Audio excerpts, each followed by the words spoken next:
Bienvenue sur Africa 24 dans cette nouvelle édition du Non-Stop Info. Voici les titres de l'actualité.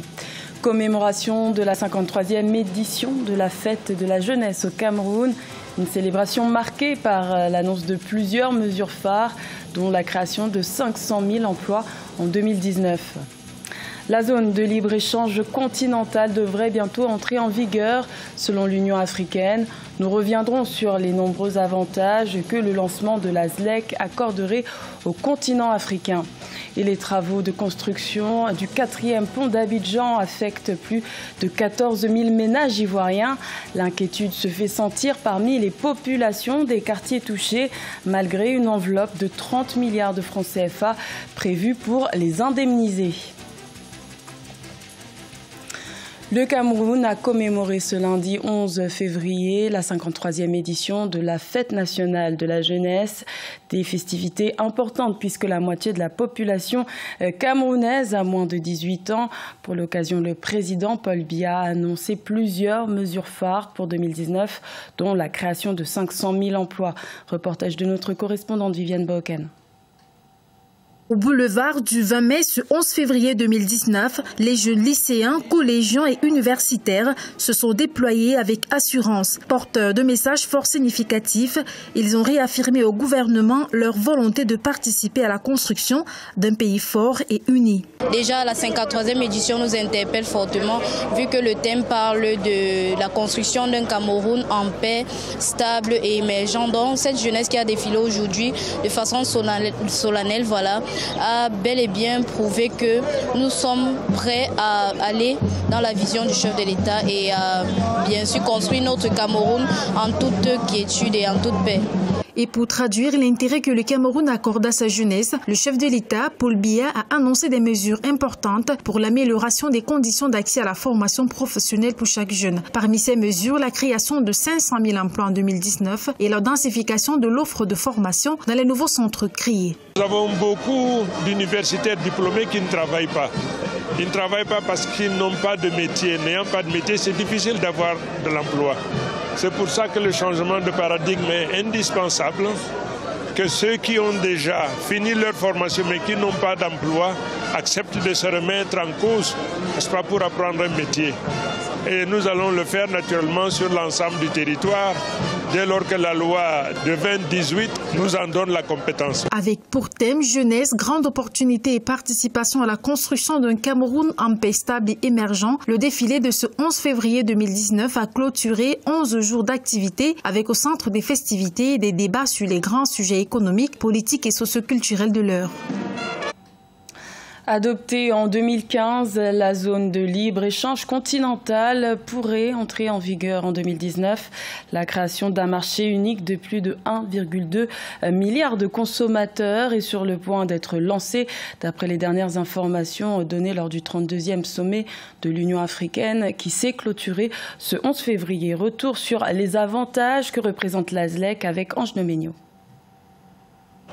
Selon une étude de la Banque africaine de développement, la mise en place d'une zone de libre-échange continentale pourrait faire augmenter de 15% le commerce intra-africain. Cette estimation de l'institution financière intervient dans un contexte où la croissance du continent reste peu inclusive. Occasion pour les pays africains de revoir leur position par rapport à l'application de la ZLEC. L'un des handicaps au problème de libre circulation des personnes et des marchandises, c'est le manque d'intégration des politiques, le manque d'harmonisation des réglementations. Il y a beaucoup d'efforts à faire, d'abord sur le plan politique, sur le plan législatif, sur le plan réglementaire et sur le plan des pratiques commerciales.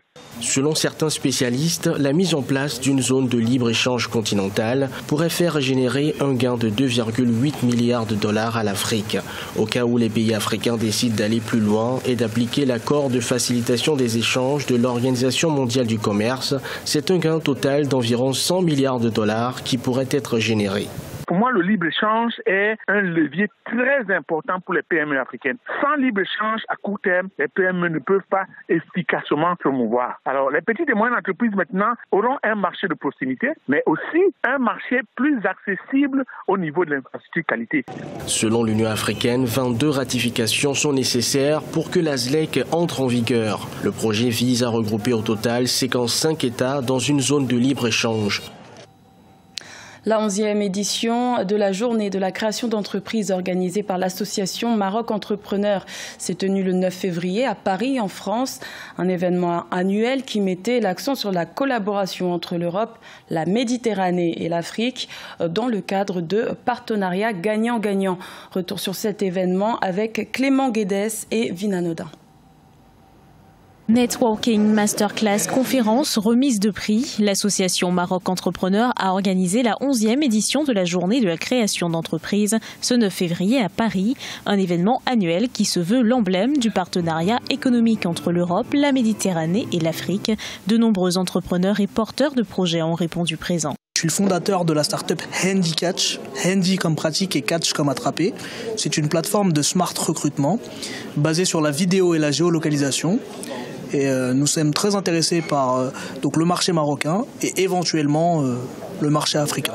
Shoply est une plateforme de mise en relation qui permet à tout résident au Maroc d'acheter sur n'importe quel site e-commerce international. L'association Maroc Entrepreneur a placé cette 11e édition sous le thème Europe, Méditerranée, Afrique.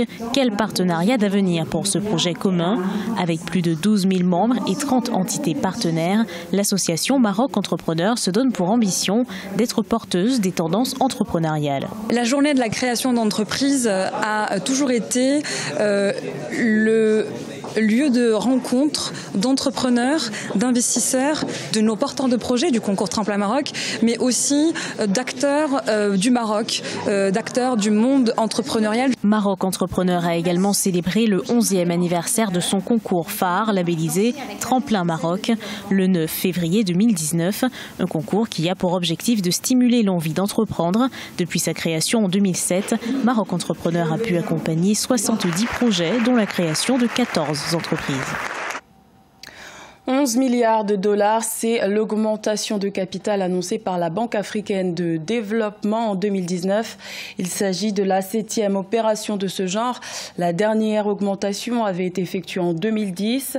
La Banque africaine de développement espère ainsi mieux accompagner le développement du continent africain pour atteindre les objectifs fixés à l'agenda 2063. Mathilda Diaby.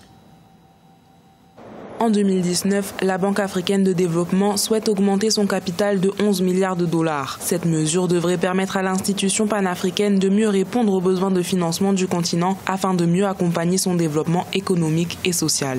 Nous devons parvenir à l'accès universel à l'électricité. Nous devons aider l'Afrique à devenir autosuffisante sur le plan alimentaire. Nous devons parvenir à l'intégration complète du continent. Nous devons industrialiser le continent et améliorer la qualité de vie des populations africaines. Selon les chiffres de la BAD, l'augmentation de capital lui donnera les moyens de financer l'accès à l'électricité de 105 millions de personnes et d'améliorer l'alimentation en eau de 110 millions de personnes à travers le continent. Secteur privé, technologie agricole, infrastructures de transport, autant de secteurs dans lesquels la BAD souhaite également investir une fois son capital augmenté. L'augmentation du capital de la banque participe à renforcer ses capacités d'intervention. Il y a énormément de besoins de développement en Afrique, notamment en termes d'infrastructures, et dont les ressources dont dispose la BAD n'étaient pas, de mon point de vue, suffisantes pour pouvoir réaliser l'ensemble de ces investissements. Pour rappel, la 6e et dernière augmentation de capital de la BAD date de 2010 et l'a portée à 100 milliards de dollars. Ses dirigeants encouragent les actionnaires à accorder cette 7e augmentation de capital pour lui permettre de réaliser les objectifs de l'agenda 2063 de l'Union africaine. La Côte d'Ivoire espère désengorger les quartiers populaires avec la construction du 4e pont d'Abidjan. Les travaux ont débuté en juillet 2018. Une enveloppe de 30 milliards de francs CFA a été prévue pour dédommager les plus de 14 000 foyers affectés par ce projet. Mais qu'en est-il aujourd'hui? Élément de réponse dans ce reportage de notre correspondant Oliva Diacotan. Après une organisation non gouvernementale, c'est au tour de certains chefs traditionnels de demander aux autorités ivoiriennes d'indemniser et de reloger les populations impactées par le projet de construction du 4e pont avant le démarrage des travaux. L'opération de déguerpissement est imminente, mais l'indemnisation et le recasement tardent à se concrétiser pour certaines personnes. Le projet du 4e pont sera menacé. Peut-être on va même qu'il y aura les grèves, ou bien les gens vont se lever encore pour nous faire blocage aux travaux. Pour dire qu'il faut forcément que non, on les recase. Donc moi, ce que moi je peux dire à travers votre micro, c'est d'interpeller seulement l'État de Côte d'Ivoire à être regardant sur tout ce dossier. Les chefs traditionnels se félicitent néanmoins de la décision du gouvernement de renoncer à la destruction de 68 habitations d'Adjamé village dans le cadre de la construction du 4e pont. De juste milieu trouvé, donc le village d'Adjamé ne sera pas déguerpi.